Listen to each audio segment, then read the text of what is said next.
Long ago, in a small African village nestled by the great baobab tree, Anansi the spider was known as the cleverest of all creatures. One day, as he wandered through the forest, he stumbled upon a golden drum lying beneath a shady tree. It sparkled so brightly that Anansi's eyes gleamed with greed. Curious, he tapped it lightly. To his amazement, food appeared: the delicious fufu, tender goat stew, and sweet honey cakes.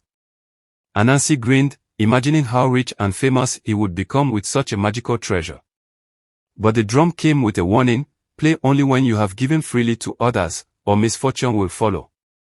Anansi, being his sly self, ignored the warning. He hid the drum and began summoning feasts for himself alone, gorging in secret. Meanwhile, his village suffered from a terrible famine.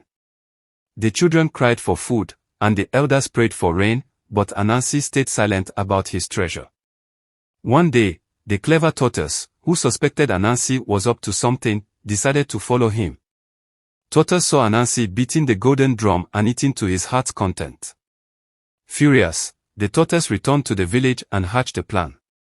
The next day, Tortoise told the villagers to gather at the baobab tree.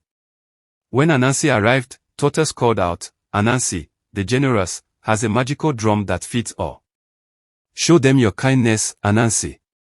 Caught off guard, Anansi had no choice but to play the drum in front of everyone.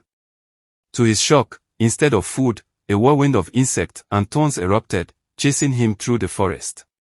The golden drum disappeared, and Anansi learned a harsh lesson: greed and selfishness bring nothing but trouble. From that day on, Anansi shared what little he had with his village. The famine ended, and the village thrived again, but the story of Anansi and the golden drum was told for generations as a warning against selfishness. What would you do if you found a magical drum? Would you share or keep it to yourself?